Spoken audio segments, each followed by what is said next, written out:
Dialogando con el padre Raúl Sánchez. Hoy la ciencia nos ofrece los datos, muchos datos, para clarificar, para darnos a conocer cómo funcionan las cosas, por qué las cosas operan de tal modo y por qué se desarrollan de determinada manera. La ciencia, pues, es aquella que se encarga de estudiar a la materia, ¿no? Entonces existe la ciencia empírica, que es la que se encarga de estudiar a la materia, ¿no? Y cómo reacciona esta materia, ¿no? Atendiendo a 4 fuerzas que tiene esta materia. Toda materia tiene una fuerza nuclear fuerte, una fuerza nuclear débil, una fuerza electromagnética y una fuerza gravitacional. Toda materia. Entonces, para hacer el estudio de la materia, pues esa materia tiene que pasar por laboratorio, ¿no? Y a través de una serie de análisis por laboratorio, de experticios por laboratorio, pues se llega a un dato y ese dato, pues después de mucho probar y de probarse, pues dice esto es así. Entonces eso lo determina la ciencia empírica, porque existe otra manera de conocer que es la ciencia humana, ¿no? Entonces, utiliza el método racional. Entonces, la ciencia empírica, ¿no? Utiliza el laboratorio y la ciencia humana utiliza la razón, ¿no? Obviamente, pues la otra también utiliza la razón, pero quiero que quede claro, una el laboratorio y otra un método racional. Bien. Pero ambas son ciencias.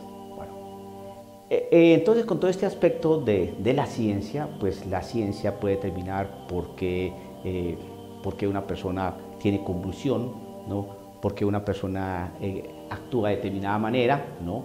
A través de la psiquiatría, a través de la psicología, por qué los cuerpos reaccionan de determinada manera, por qué el planeta tal tiene tal densidad y tanta distancia de aquí al Sol, etcétera, etcétera. La ciencia nos da muchos datos.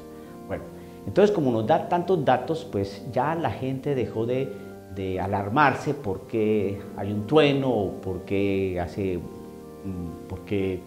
el volcán vomita lava y todo este tipo de cosas. Antes, a todo este tipo de acontecimientos, pues se les indilgaba a los dioses, ¿no? A fuerzas supraterrenales, a realidades espirituales muy poderosas que hacían que todas estas cosas se manifestaran de esa manera. Hoy la ciencia nos da datos muy exactos, muy precisos y nos dan una explicación de orden científico, una explicación de orden natural por qué se suscitan las cosas como se suscitan. Bueno, entonces eso ha dejado de lado que se crean en los milagros, porque los milagros de alguna manera es el romper con las leyes de la naturaleza. Si Jesucristo, por ejemplo, caminó sobre el agua, él rompió una ley de la naturaleza. Porque un cuerpo no puede caminar sobre algo tan inestable como el líquido, y este líquido sea agua. Rompe la ley de la naturaleza, rompe la ley de la gravedad. Entonces se pregunta uno, bueno, ¿y quién es el que puede calmar tempestades? ¿Quién es el que puede caminar sobre el agua? ¿Quién es el que puede no hundirse sobre algo tan inestable como el agua? Pues Dios, porque Dios es el que crea las leyes de la naturaleza. El hombre las descubre, pero Dios las crea. Y Dios tiene el poder sobre esas leyes porque Él es el creador de esas leyes. Por lo tanto, las domina, porque son suyas. Por eso no nos extraña que Jesucristo haya multiplicado panes y peces. Por eso no nos extraña que haya resucitado a esta niña del Evangelio de días atrás, ¿no? Que le dijo, Talita cum, yo te digo, niña, levántate, ¿no? Por eso no nos extraña que Jesucristo haya limpiado a leprosos. Por eso no nos extraña que Jesucristo haya dado la vista a un ciego. No nos extraña que Jesucristo haya expulsado espíritus malignos. No nos extraña eso, porque Él es el dueño, ¿no?, de la naturaleza, porque Él es Dios. Bueno, pero como la gente dejó de tener fe en Dios y ya tiene otro Dios que es la ciencia y más bien catalogada como cientificismo, entonces ahí aparecen los grandes problemas. Entonces mucha gente se pregunta, bueno, ¿y por qué hoy no existen milagros como en la época de Jesús? ¿Qué es lo que pasa? Pues yo la respuesta se la puedo dar cuando nuestro Señor Jesucristo regresó a su tierra, ¿no?, a Jerusalén, y la gente se admiraba de cómo estaba predicando, cómo hablaba y las cosas que hacía. Pero ¿no es este el hijo de José? ¿No es este el hijo de María? ¿No es este el hijo del carpintero? ¿No están sus hermanas y sus hermanos entre nosotros? ¿De dónde ha aprendido tantas cosas? Entonces Jesucristo dice, es que nadie es profeta en su tierra. Y dice la palabra de esta manera.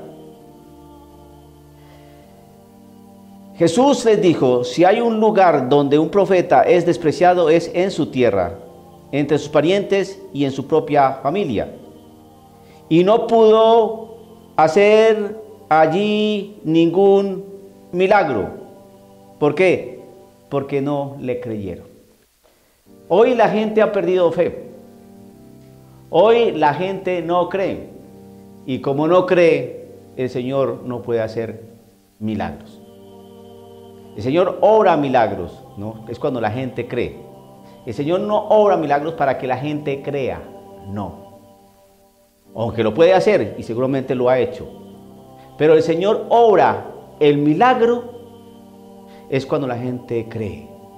Si tú crees en Cristo Jesús, si tú crees que el Señor te puede sanar, si tú crees que el Señor te puede cambiar la vida, si tú crees que Cristo es nuestro único Señor, Redentor y Salvador, y es el Dios encarnado, si tú crees en eso, Él te va a orar el milagro. Fíjese cómo termina el texto cuando dice, tan solo sanó a unos pocos enfermos, entonces no pudo hacer allí ningún milagro, no pudo hacer. ¿Por qué? Que la gente no tenía fe, no pudo hacer ningún milagro. Tan solo sanó a unos pocos enfermos imponiéndole las manos. Eso fue lo único que pudo hacer. Es decir, que aquí la sanación para este evangelista de Marcos no se considera milagro. No pudo hacer allí ningún milagro. Solo sanó a algunos imponiéndoles las manos.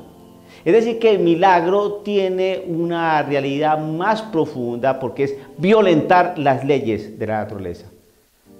Un enfermo, un dolor estomacal, un enfermo, una fiebre, un enfermo, un dolor de cabeza, ¿no? Sanó allí a algunos enfermos.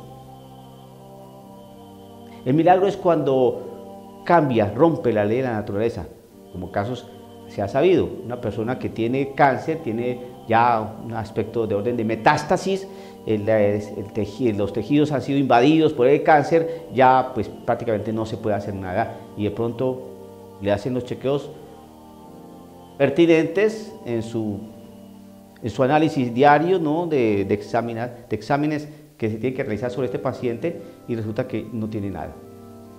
Eso ha pasado y eso está documentado y está certificado por médicos, por expertos, en notaría, firmados por los científicos. Eso ha pasado.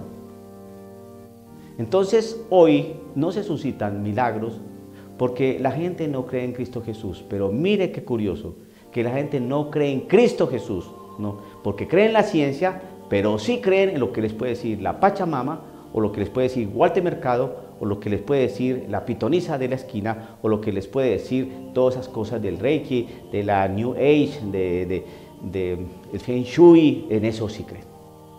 En la cartomancia, en la quiromancia, en la lectura del tabaco, la lectura del café, en eso sí creen. En que si yo pongo la cabeza en la tierra y camino descalzo a las 5 de la mañana para recibir el rocío de los dioses, ¿no? Entonces en eso sí creemos. Si dejamos de creer en Jesucristo, que no es nuestro único Dios, podemos creer en cualquier cosa, que es el problema. Y si usted en realidad no ve milagros hoy en el mundo, es porque el mundo ha dejado de creer en Cristo Jesús, el que hace los milagros. Como en este texto de Marcos, que la gente no le creyó y por eso no pudo hacer allí ningún milagro. El Señor obra milagros no para que usted crea. El Señor obra milagros es porque usted cree en Él. Dialogando con el Padre Raúl Sánchez.